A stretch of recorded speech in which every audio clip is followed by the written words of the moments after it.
Hello and welcome back to the channel. So today we're talking about 5 things they don't really tell you about buying a house in Dallas. And these are super important if you're relocating, if you're purchasing here, so let's get on into it. So as you may know, Dallas is a really big market. You have tons of suburbs. It's a really spread out marketplace. So between 2 suburbs, it could be a longer commute time, and we'll get to that here in a little bit. But one of the first things you need to know about here in Dallas is market conditions. Our market is a great place for real estate. We've got an amazing real estate market. I will say that myself very proudly, and that's why so many people are moving here, and that's why so many people have invested in real estate here. But when you're buying, you need to know the market conditions here, because our markets change and they vary with the season. So one of the first things you need to pay attention to is the market timing. So is it a spring market? Is it a winter market? Because those 2 markets alone are very different. Right now we are in a spring market, and this is typically here in DFW. This is where we get a lot of our inventory. So a lot of homes are coming on the market in spring. And then in the winter market, we don't have as much inventory hitting the market. So maybe a little bit less to choose from. But in the spring, because we do have so much inventory coming on and so many buyers are looking, we have a lot of competition here in the spring market. Winter market, there's less competition, so you may not be getting into a multiple offer. So just something to think about and something to know when you're looking to buy in Dallas. Another thing you need to know is you need to know what's happening here in DFW. What are the trends? What suburbs are trending? Where is everybody moving to? Where is the growth happening? Because all of this is going to affect how your home is going to appreciate over the next several years. And ideally, we want to find you a spot that's going to appreciate over time, so you can make some money off of this real estate, because that's what we're all here for. And you also want to pay attention to where the demand is high. So suburb A may have a lot more demand than suburb B. Why is that? Is that something that affects you and you buying property here? These are all things to consider when you're doing your market research. And I'll tell you, having a buyer's agent is going to help you tremendously when you're purchasing a home here in Texas, because they can tell you the trends, they can tell you what's happening in each market, they can tell you how competitive multiple offers are getting. Just because you hear multiple offers doesn't mean it's getting really competitive. For example, I had some clients who were getting into a specific community in Arlington, Texas. This neighborhood is really competitive because a lot of people want to get in here. So our offer on this property was pretty competitive. You know, it was north of $10,000 over the asking price with really competitive terms. We came in 2nd place, so we didn't win that offer. But another client is looking at a different part of DFW. Not as much demand here, not as much appreciation. So when we offered on the property, we were able to offer at list price. You know, all the terms were more so in the buyer's favor. It wasn't really competitive. So that's happening at the same time in 2 different suburbs, in 2 different areas of the Metroplex. So just something to keep in mind, and something that a buyer's agent will really help you with when you're looking to buy property here in Dallas. The next thing you need to pay attention to is the traffic here. We do have some traffic, and you know, these suburbs are pretty spread out, you know what I mean? And especially when you involve traffic in this scenario. So you really want to pay attention to where you're gonna be working, where you want your kids to go to school, where you'd like to be playing, where your family, where your friends are located in DFW, because truthfully, all these suburbs are pretty spread out, and you wanna make sure you're in a central spot and quickly accessible to work, friends, family, and school, of course. So my best tip for you is to get on maps and map the direction that you're gonna be taking to work, to school, to family, to friends. You wanna map that at different times of the day, because Tuesday at 10:30 in the morning is gonna look a lot different than Friday at 5 p.m. I mean, we may be talking like 30, 45 minutes of a difference between Tuesday and Friday, depending on what time you're leaving work and what time you're leaving home to go to work. So these are all really important things you want to pay attention to. Number 3 on this list is foundation. Now, this is not something people like to talk about, but this is something that's really important to talk about. So a foundation of a house is really important. You know, they talk about the foundations of life. You gotta have those solid building blocks to stand on. Well, foundations here in Texas, they move, because we have clay soil. So if you water it too much, it moves. If you don't water enough, it moves. So you really have to pay attention to the drainage around your property. You've really got to pay attention to any cracks that you see in a wall, at the corner of a wall, at a window. Now these hairline cracks, they're normal. You know, it's a part of settling. That's a normal thing that happens, and that's okay. But if you're seeing like really big cracks or really big cracks in the brick outside of a home, it's a little concerning and maybe something you want to pay attention to. Sometimes we see here low drainage areas and high drainage areas, and this all talks about the drainage around your property. You want to make sure that the water is draining away from your property rather than to your foundation, because that is going to cause foundation issues. But I'll tell you, it's not uncommon for homes to have had foundation work, need foundation work, or are getting foundation work. Especially when you are a buyer looking for these properties, this is something we like to look at, my team and I at least. We like to look at this on the front end. So when you favorite a property and you send it to us and you're like, hey Bree, I really like this one, I want to go see it.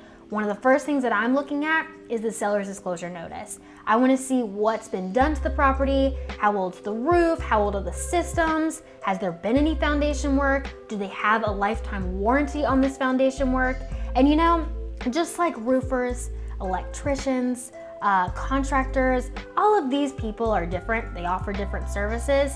And you know, they're not all good. I'll tell you, even realtors, not all realtors are good. So you really got to be careful who you're vetting and who you're taking advice from, because some of these foundation companies, they're really just trying to sell you. They can make some good money off of fixing your foundation. So you want to be sure you're going with a reputable company, a company that's been around for a long time, because what's good about a lifetime warranty if the company is no longer in business? You know what I mean?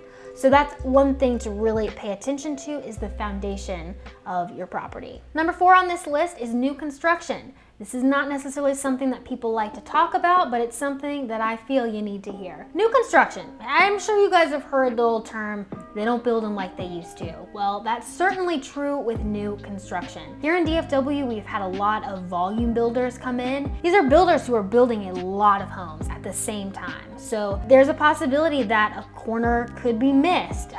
You know, some work, different crews come in and they miss things, or they forget about things, and a lot of that can happen when you're building a lot of homes at the same time. So when you're purchasing new construction, there are some things you definitely need to know. You want to know who your builder is, because just like the foundation companies and realtors and contractors and roofing companies, you know, not every builder is the same. Not every builder is going to offer the same level of service, level of warranty, level of work.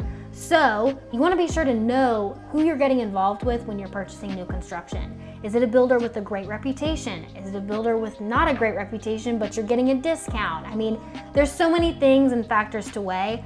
And this is, again, another place where you can lean on your realtor and say, hey, have you worked with this builder before? What have your clients said? Have you had any bad experiences with them? What should I know about this builder? That's when a good buyer's agent will really be able to help you out and help you navigate the new construction world. Because every market's going to be different and every builder is going to be a little bit different. And because builders vary in service, in work, and craftsmanship, and warranties, that's another important one. One pro tip that I'll give you is to do an inspection. And you may be saying, Bree, what the heck? It's a new construction home. What the hell could be wrong? Well, a lot can be wrong. I've seen it. For example, I saw some clients of mine, they went under contract for a new construction home. I am not going to disclose the builder, but if you want to know, I'll tell you later. But they went under contract, they moved into the property, and these clients were actually renting this new construction home, so nobody had lived there before, but they were renting this new construction home. And they got in, they didn't have any water. And we were like, what's going on with the water? Well, turns out that there was drywall lodged into the plumbing system, so they couldn't use any water. And they had to dig the plumbing system out, remove the drywall, replace the plumbing, and then my clients could finally move into the property and get hot water. But these things happen. They happen more often than you think, which is why I tell all my clients, you need to do a home inspection. Regardless if the house is from the 1920s or if the house is from 2024, you need to do a home inspection because it is simply your protection. You need to know and you need to make sure that everything's working. Do you have hot water? How's the roof looking? Did they cut any corners? XYZ, you need an inspection, and that'll prevent a lot of issues down the road. Another little tip about new construction is you want to see what community it's in and if there is any extra tax on that community. So for example, some of the new construction communities way up north, like Melissa, Anna, Aubrey, a lot of these newer communities are in newer developing areas of DFW. So the city has to be able to get water out to these different areas, and they need to be able to get infrastructure out to these different areas. And some of these builders are building before the infrastructure has caught up. So there can be an extra tax. And that could be a MUD, a SUD, a PUD, a PID, and you think I'm making this up, but those are all real acronyms that people use here in DFW. And these are essentially extra taxes on top of your property taxes for the city to be able to move water or move different infrastructure pieces to be able to support the growth of that community. And it's really common. It's not anything crazy. It's just something to know about, especially when you're running numbers on a property. If it's in a MUD or PID or PUD or SUD, it is gonna have a little bit extra of a tax, and you just wanna be prepared for that whenever you're budgeting and planning out for your mortgage payments. And last on this list is the weather. Now, I'm assuming you know how hot it gets here in the summertime, but that's really not the weather that I'm talking about. We here in Texas will get the occasional hailstorm, we'll get really high wind, and we will sometimes get a freeze in the wintertime. They called us Alaska a couple years ago when we had a crazy freeze come through, so it is not uncommon to have really extreme weather here in Texas. So two things. Number one, it's really important to have good homeowners insurance. And two, it's important to have a garage. Some of these older properties in Dallas, in Richardson, and some of the surrounding areas, they will not have a garage, or they may just have a one-car garage. So this is definitely something you want to look out for when you're looking at properties here. In my opinion, a garage is just a necessity. I recommend my clients get a 2-car garage if they've got 2 cars, because if we have a big hailstorm coming through and you don't have a garage, that's a whole nother issue because now you're gonna have to deal with hail damage with your car. So it's just something to think about, something to consider, and something to be aware of. Well, thanks so much for watching this video. Those are 5 things that not a lot of people are talking about when people move to Dallas. So of course, I wanted to educate you guys on these 5 things. Let me know if you have questions. Let me know if you were shocked by one of those or if you didn't know about one of those. And if not, I will see you guys on the next video.